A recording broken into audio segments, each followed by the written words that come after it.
विद्यार्थी मित्रांनो, आपण मागील व्हिडिओमध्ये भाग दाखला म्हणजेच भाग प्रमाणपत्र शेअर सर्टिफिकेट या संकल्पनेविषयी अभ्यास केला होता. भाग दाखला म्हणजे भागधारकाने कंपनीचे जे भाग घेतलेले आहे किंवा भाग धारण केले आहे त्याचा एक मुद्रांकित दस्तऐवज किंवा नोंदणीकृत दस्तऐवज जे हे सिद्ध करतो की त्याने कंपनीचे भाग धारण केलेले आहे. अशा नोंदणीकृत दस्तऐवजास भाग प्रमाणपत्र किंवा भाग दाखला असे म्हणतात. आपण भाग प्रमाणपत्र कसे असते, कशा पद्धतीने तयार केले जाते, कोणत्या फॉर्मॅटमध्ये करावे लागते या सगळ्याचा अभ्यास आपण केलेला आहे. तर विद्यार्थी मित्रांनो, आज आपल्याला बघायचं आहे चिटणीसाची कार्यपद्धतीमध्ये आज आपण 3 कन्सेप्ट बघणार आहोत. भागांवरील हफ्ते मागणी, भाग जप्ती आणि भाग समर्पण. आता भागांवरील हफ्ते मागणी म्हणजे काय ते आपण बघूया. कंपनी भाग विक्रीच्या वेळी स्पष्ट करते की भागांची विक्री किंमत कंपनीने मागणी केल्यानंतर हफ्त्याने द्यावी लागेल. म्हणजे कंपनी ज्यावेळेस भाग विक्री करते त्यावेळेस कंपनी हे असे स्पष्ट करते की कंपनी ज्यावेळेस भागांची जी विक्री किंमत आहे कंपनीने जेव्हा जेव्हा ती मागणी करेल तेव्हा तेव्हा ती भागधारकांना द्यावी लागेल. म्हणजेच जेव्हा जेव्हा कंपनी भागधारकांना भागांवर न भरलेल्या शिल्लक रकमेचा काही भाग किंवा पूर्ण रक्कम देण्याची मागणी करते त्यावेळेस त्याला भाग हफ्ते मागणी असे म्हणतात. उदाहरणार्थ, कंपनीने एखाद्या भागधारकाने कंपनीचे 50 भाग प्रति रुपये 10 खरेदी केलेले असेल. मग 500 रुपयावर 5% म्हणजे किती झाले तर 25 रुपये जे काही असेल ते त्याने अर्ज शुल्क भरला असेल आणि उरलेली रक्कम ही त्याच्याकडे अजूनही बाकी असेल तर ही जी हफ्ता मागणी आहे कंपनीतला जेव्हा जेव्हा भांडवलाची गरज पडते, कारण कंपनी एकाच वेळेस सगळ्या भागधारकांकडून पैसे मागत नाही. कंपनीला ज्यावेळेस गरज असेल आवश्यकतेनुसार कंपनी भागांवरील मागणी करते, म्हणजे त्याला हफ्ता मागणी असे म्हणतात. आपण बघितलं बघा, मागच्या व्हिडिओमध्ये आपण शिकलो होतो की मागणी केलेले भांडवल. मग कंपनी जेव्हा मागते हे भांडवल त्यावेळेस भागधारकांना त्याची देय रक्कम ही द्यावी लागते. कंपनी एकाच वेळेस सगळी मागणी करत नाही तर कंपनी टप्प्याटप्प्याने भांडवलाची काय करते मागणी करते आणि मग अशा वेळेस जो शिल्लक रक्कम आहे त्याचा काही भाग किंवा पूर्ण रक्कम देण्याची कंपनी मागणी करते तेव्हा त्यास भाग हफ्ता मागणी असे म्हणतात. म्हणजेच कंपनी हफ्ता मागते. तुम्ही जे कंपनीमध्ये भांडवल गुंतवलं आहे ते भांडवल हफ्त्याने कंपनीला द्यावं लागतं, त्यालाच भाग हफ्ता मागणी असे म्हणतात. अर्ज शुल्क आणि भागवाटप शुल्क या व्यतिरिक्त जर कंपनी उर्वरित भागांवरील जर रक्कम मागत असेल तर त्या रकमेला भाग हफ्ता मागणी असे म्हणतात. जर भागधारकाने हा हफ्ता भरला नाही किंवा हफ्ता मागणी जर भरली नाही तर कंपनी त्याचे भाग जप्त करू शकते. लक्षात आलंय का? त्याचे भाग काय केले जातात जप्त, आणि एकदा की भाग जप्त केले की सभासदत्व काय होते संपुष्टात येते. त्यामुळे प्रत्येक भागधारकाची ही जबाबदारी असते की त्याने भागांवरील कंपनी जेव्हा जेव्हा शिल्लक रकमेची मागणी करेल तेव्हा तेव्हा त्याने त्या भागांवरील रक्कम हफ्ता मागणी म्हणून कंपनीला दिली पाहिजे. ही त्याची एक महत्त्वाची जबाबदारी आहे सभासदाची, भागधारकाची. ओके. कंपनीच्या हितासाठी फक्त संचालक मंडळाला भाग हफ्ता मागणी करता येते. म्हणजेच भाग हफ्ता मागणी करण्याचा अधिकार कोणत्या अधिकृत व्यक्तीला आहे तर संचालक मंडळाला आहे. संचालक मंडळ भाग हफ्ता मागणी करू शकते. कंपनीच्या हितासाठी का म्हटलंय? कारण कंपनीला आवश्यक असेल, गरज असेल तेव्हाच कंपनी काय करते भागधारकांकडून भांडवलाची मागणी करत असते. म्हणून मग हा अधिकार कोणाला देण्यात आलेला आहे? संचालक मंडळाला. संचालक मंडळच भाग हफ्ता मागणी करू शकते किंवा संचालक मंडळाला भाग हफ्ता मागणी करता येते.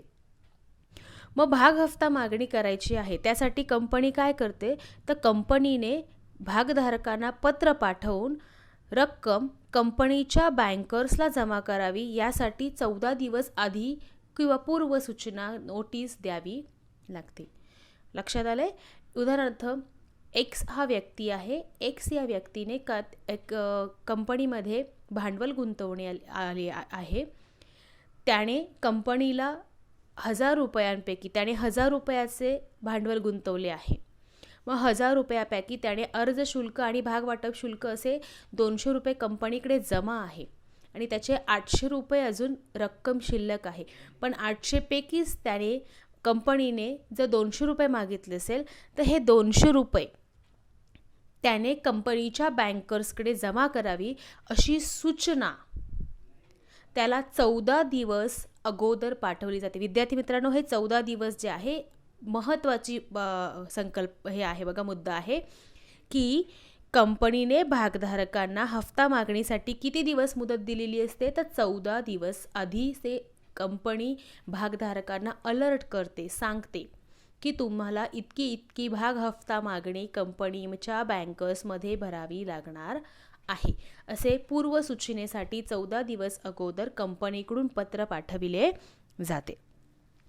भागाच्या दर्शनी मूल्याच्या 25% पेक्षा जास्त रकमेची मागणी एकाच वेळेस करता येत नाही. लक्षात आलंय का? एका वेळेस कंपनी भागांच्या दर्शनी मूल्याच्या 25% इतकी मागणी करू शकते. उदाहरणार्थ 100 रुपयाचा भाग आहे तर 100चे 25% म्हणजे कंपनी एका वेळेस 25 रुपयाची मागणी करू शकते. 25पेक्षा जास्त रुपयाची मागणी ती एकाच वेळेस करू शकत नाही. म्हणजे भागांच्या दर्शनी मूल्याच्या 25%पेक्षा जास्त रकमेची हफ्ता मागणी कंपनीला करता येत नाही. भाग हफ्ता मागणीचे नियम व तरतुदी हे कंपनीच्या नियमावलीमध्ये स्पष्ट केलेले असतात आणि त्या नियमावलीनुसारच कंपनी भाग हफ्ता मागणी करते.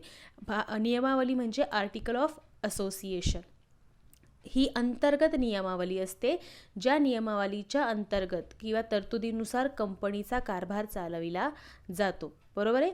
म्हणून या नियमावलीमध्ये भाग हफ्ते मागणीवरील सर्व तरतुदी दिलेल्या असतात आणि कंपनीने निश्चित केलेली जी भाग हफ्ता मागणी आहे ती केल्यानंतर कंपनीला पुढील 1 महिन्यापर्यंत परत भाग हफ्ता मागणी करता येऊ शकत नाही. म्हणजे कमीत कमी 2 भाग हफ्ता मागणीमध्ये 1 महिन्याचे अंतर असले पाहिजे. कंपनी सलग लगेच दुसऱ्या तिसऱ्या दिवशी किंवा 15 दिवसांनी भाग हफ्ता मागणी करू शकत नाही. 2 भाग हफ्ता मागणींमध्ये 1 महिन्याचे अंतर असले पाहिजे. समजले भाग हफ्ता मागणी म्हणजे काय? जेव्हा कंपनी भागधारकांना भागांवर न भरलेल्या शिल्लक रकमेचा काही भाग किंवा पूर्ण रक्कम देण्याची जेव्हा मागणी करते तेव्हा त्यास भाग हफ्ता मागणी असे म्हणतात. आता पुढचा मुद्दा जो आहे तो आहे भाग जप्ती. आता भाग जप्ती म्हणजे काय? कंपनीने सुरुवातीला काय केलं? तिला गरज आहे आवश्यकतेनुसार भागांवरील हफ्ता मागणी केली. बरोबर आहे ना?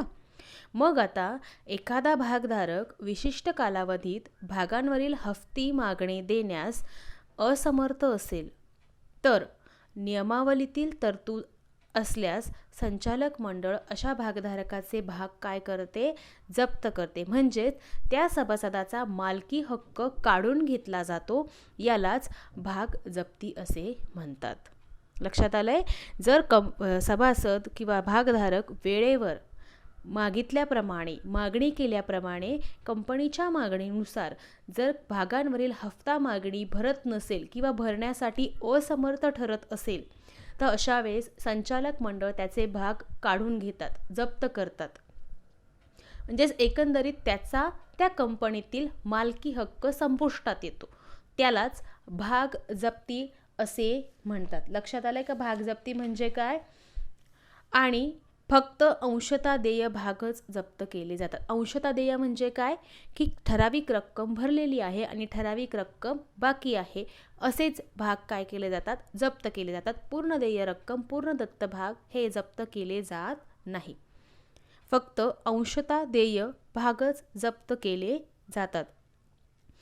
मग भाग जप्तीपूर्वी देखील कंपनीला त्या संबंधित सभासदाला, संबंधित भागधारकाला सूचित करावे लागते. ती सूचना त्याला पाठवावी लागते. मग सूचना दिल्यापासून, दिलेल्या तारखेपासून किमान 14 दिवसाची मुदत देऊन व्याजासह देय रकमेची देण्यासाठी सांगितले जाते. म्हणजेच त्याला 14 दिवसाचा कालावधी दिला जातो आणि त्या 14 दिवसाच्या आत त्याने काय करायचं आहे, भागांवरील रक्कम आणि व्याज अशा दोन्ही गोष्टी कंपनीला द्यायच्या आहे. तसे जर त्याने केले नाही तर कंपनी त्याचे भाग जप्त करते. मग आता हे जे भाग त्याच्याकडून काढून घेतले आहे, जप्त केलेले आहे, ते भाग कोणाचे आहे? कंपनीचे आहे. मग अशा भागांची कंपनी पुनर्विक्री करू शकते. पुनर्विक्री म्हणजे काय? दुसऱ्या व्यक्तीला विकू शकते किंवा त्यालासुद्धाही परत एक चान्स कंपनी देऊ. म्हणजेच जप्त केलेल्या भागांची पुनर्विक्री कंपनीद्वारे केली जाऊ शकते. पण संचालक मंडळ भागधारकाच्या विनंतीनुसार ठराविक कारणामुळे भाग जप्ती रद्द करू शकते.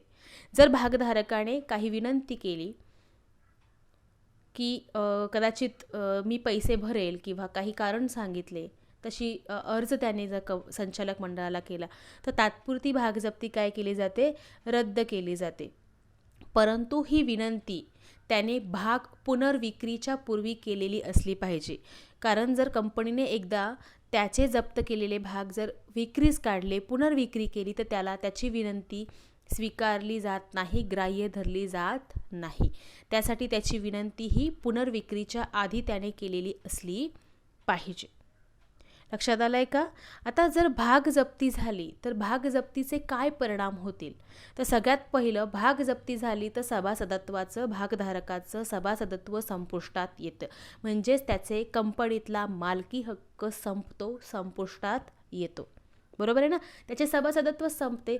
मग सभासदत्व जर संपले तर सभासदत्वाला दिलेले जे हक्क आहे, अधिकार आहे, ते देखील काय होतात? संपुष्टात येतात. त्याचबरोबर त्याच्या हक्क आणि अधिकाराबरोबरच त्याचे सभासद नोंदवहीतील नाव देखील रद्द केले जाते. त्या वहीतील नाव देखील काय केले जाते? कमी केले जाते. म्हणजेच त्याचे एकंदरीत त्या कंपनीतले अस्तित्व संपुष्टात येते भाग जप्ती झाली तर. दुसरा मुद्दा, सभासदाची जबाबदारी काय आहे? भाग जप्तीनंतर देखील सभासद न दिलेल्या रकमेसाठी जबाबदार असतो. लक्षात येतंय? कधीपर्यंत? जोपर्यंत कंपनी ते भाग पुनर्विक्री करत नाही तोपर्यंत कंपनी त्या म्हणजेच कंपनीला तो भागधारक ती रक्कम देणे असतो. परंतु जर ठराविक कालावधीमध्ये त्याच्याकडून ती रक्कम आली नाही आणि कंपनीने जर त्याची पुनर्विक्री केली त्या भागांची, तर त्याची जबाबदारी तिथे संपते.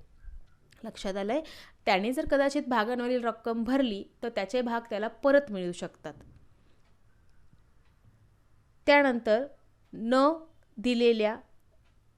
कंपनीचे विसर्जन.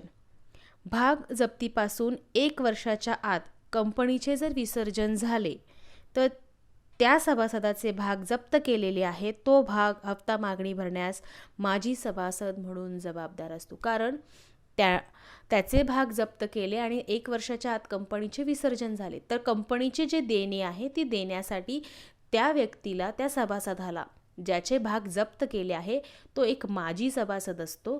तो ते भागांवरील रक्कम भरण्यास जबाबदार असतो. म्हणजेच भाग जप्तीचे काय परिणाम होऊ शकतात? सभासदत्व नष्ट होऊ शकते, संपुष्टात येते. सभासदत्वच नाही तर कंपनीमध्ये कुठलेही अधिकार, हक्क राहत नाही, तेही संपुष्टात येतात. त्याचबरोबर सभासद यादीमधील नाव देखील कमी केले जाते.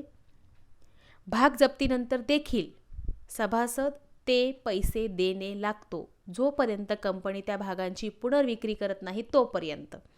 आणि जर कंपनीचे भाग जप्ती झाल्यापासून 1 वर्षाच्या आत जर विसर्जन झाले तर त्यासाठी सुद्धा तो माजी सभासद म्हणून कंपनीचे भागांवरील रक्कम देणे लागतो. लक्षात आलंय? भाग जप्ती म्हणजे काय? एखादा भागधारक विशिष्ट कालावधीमध्ये भागांवरील हप्ता मागणी देण्यास जर असमर्थ ठरत असेल किंवा तो देत नसेल तर अशा वेळेस संचालक मंडळ त्याचे भाग जप्त करतो, म्हणजेच त्याचे सभासदत्व संपुष्टात येते, मालकी हक्क संपतो, त्यालाच भाग जप्ती असे म्हणतात. पुढचा मुद्दा आहे भाग समर्पण. भाग समर्पण म्हणजे स्वइच्छेने भाग रद्द करण्यासाठी कंपनीकडे जमा कर. कदाचित मी कंपनीचे 100 भाग घेतलेले आहे ₹10 प्रमाणे, म्हणजेच ₹1000, परंतु काही कारणास्तव किंवा माझ्या आर्थिक संकटांमुळे, आर्थिक अडचणींमुळे मी कंपनीवरचे जी उर्वरित रक्कम आहे ती भरू शकत नाही, याची मला जाणीव आहे. तर मी अशा वेळेस काय करेल, कंपनीने माझे भाग जप्त करण्यापूर्वीच मी काय करते, माझे भाग स्वतःहून कंपनीला स्वइच्छेला समर्पण करते, सरेंडर करते मी माझे भाग. लक्षात आलंय? ही माझी भागधारक स्वतः जेव्हा भाग कंपनीकडे स्वइच्छेने जमा करतो त्याला भाग समर्पण असे म्हणतात. म्हणजेच भाग हफ्ता मागणी व्यतिरिक्त कुठलाच मार्ग जर उपलब्ध नसेल तर अशा वेळेस भागांचे काय केले जाते, समर्पण केले जाते, शेअर सरेंडर केले जातात. लक्षात आलं आहे का? मी स्वतःहून सरेंडर करते माझे शेअर, की का माझी आर्थिक अडचण आहे, मी भागांवरील हफ्ता मागणी भरू शकत नाही, आणि भाग जप्त होण्यापूर्वीच मी काय करते, भागांवरील भागांचे काय करते, समर्पण करते, भाग देऊन टाकते कंपनीला, त्याला भाग समर्पण असे म्हणतात. म्हणजेच जेव्हा कोणताही पर्याय उपलब्ध राहते भाग जप्तीशिवाय तेव्हा मात्र भाग समर्पण केले जाते. फक्त अंशतः देय भागांचेच समर्पण केले जाते.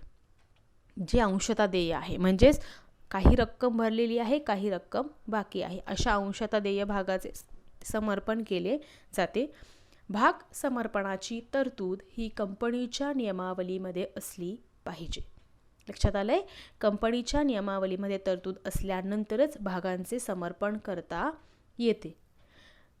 आणि समर्पण केलेल्या भागांची देखील भाग हफ्ता मागणी किंवा भाग जप्तीसारखीच पुनर्विक्री केली जाऊ शकते. म्हणजे कदाचित एखाद्या भागधारकाने तो असमर्थ असेल म्हणून सुरुवातीलाच त्याच्या भागांचे जर समर्पण केले आणि त्या भागांची जर कंपनीने पुनर्विक्री केली आणि ते विकल्या गेले तर कंपनी ते भाग विकू शकते. म्हणजेच त्याची पुनर्विक्री ही भाग जप्तीसारखीच केली जाते. परंतु भाग समर्पण म्हणजेच भांडवलात घट होणे होय. लक्षात आलंय का? जेव्हा एखादा भागधारक स्वतःहून भाग समर्पण करतो तेव्हा काय होतं की भांडवलाची येणे रक्कम काय होते, कमी होते, भांडवलामध्ये घट होते. म्हणून शक्यतो कंपनी भाग समर्पण स्वीकारण्याचे टाळते.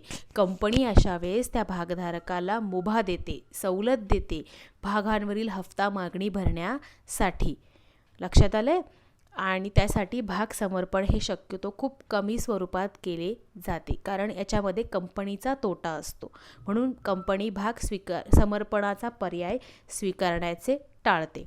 विद्यार्थी मित्रांनो, आज आपण 3 संकल्पना बघितल्या: भागांवरील हफ्ते मागणी, भाग जप्ती आणि भाग समर्पण.